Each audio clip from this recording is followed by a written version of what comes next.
jusqu'à 9h, Good Morning Business. Et à 7h47, mon invité, vous le connaissez bien, on le reçoit régulièrement parce que ses prévisions et ses indicateurs sont précieux. Alain Roumillac, président de Manpower Group France. J'espère que vous vous trompez, Alain, ce matin. En tout cas, non, vous ne vous trompez pas. Vous nous dites que les anticipations d'embauche des employeurs pour la rentrée, moins 11% pour le troisième trimestre, par rapport au même trimestre de l'année précédente, c'est le pire chiffre de votre baromètre depuis 2003.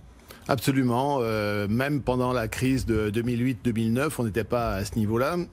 Donc c'est une étude que nous avons faite pendant la deuxième quinzaine du mois d'avril, donc en plein confinement. Peut-être que l'état d'esprit était peut-être plus sombre qu'il l'est aujourd'hui ? Alors sans doute qu'aujourd'hui il y a un peu plus d'optimisme parce que les choses sont en train de repartir progressivement.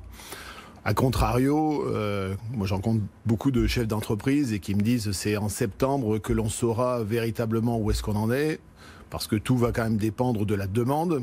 Est-ce que les consommateurs vont être au rendez-vous? Est-ce que les entreprises vont avoir de la demande pour la fourniture de leurs services ou de leurs biens? Et c'est qu'à ce moment-là qu'elles sauront, est-ce qu'il faut qu'elles ajustent à la baisse ou à la hausse leurs effectifs? Par exemple, vous, là, on parle de l'étude, dans vos recrutements et dans le placement d'intérimaires, qu'est-ce que vous observez depuis le début du déconfinement? On voit des situations extrêmement contrastées.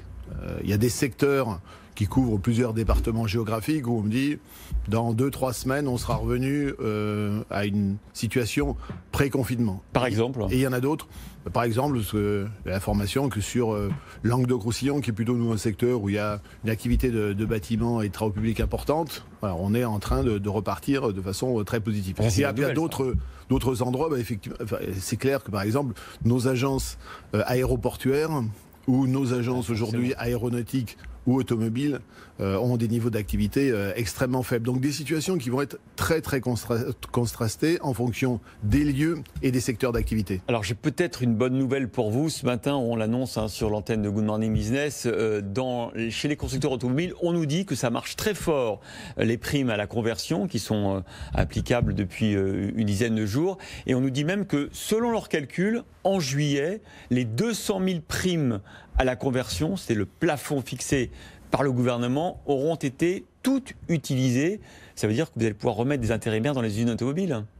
C'est effectivement une bonne nouvelle parce que pour l'instant, elles étaient quand même très majoritairement à l'arrêt. Et encore une fois, ça confirme que de toute façon, la reprise de l'activité et la reprise, entre autres, de l'industrie, elle va partir du carnet de commandes. Il y a quand même une certaine inquiétude puisqu'il y a eu très peu de commandes pendant toute cette période. C'est à quelle vitesse est-ce que tout ça va repartir? Et donc, à quelle vitesse est-ce qu'ils vont pouvoir réouvrir leurs usines et à quel niveau de capacité est-ce qu'ils vont pouvoir le traiter? Et puis après, il y aura certains secteurs. Bon, aujourd'hui, je crois que le gouvernement annonce son plan pour l'aéronautique. Ouais.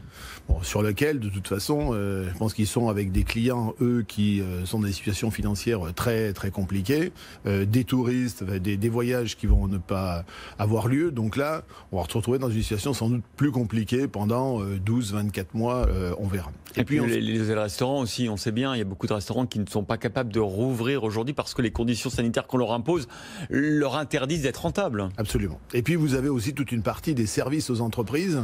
Pour moi, j'ai un exemple, vous voyez, on assiste beaucoup, il faut faire du télétravail, ça veut dire que par exemple les restaurants d'entreprise sont fermés. Donc c'est assez dramatique pour un certain nombre de secteurs. Donc c'est dans l'environnement du service aux entreprises, et on le voit d'ailleurs dans notre baromètre, il y a quand même une inquiétude relativement forte. Hormis certains domaines, entre autres par exemple dans le domaine des services numériques, aujourd'hui les entreprises ont bien compris au travers aussi de cette crise qu'il fallait faire de plus en plus de numérique, qu'il fallait dématérialiser la relation avec les clients, les fournisseurs. Donc on voit aujourd'hui une demande relativement forte. Et nous, en particulier, qui avons une entreprise de services numériques relativement importante, on a redémarré les embauches et la demande commence à arriver de façon assez significative. Donc, encore une fois, une situation extrêmement contrastée. Merci beaucoup Alain Roumillac, président de Manpower Group France. Et ça vous est arrivé déjà de vous tromper radicalement avec le baromètre ou pas ?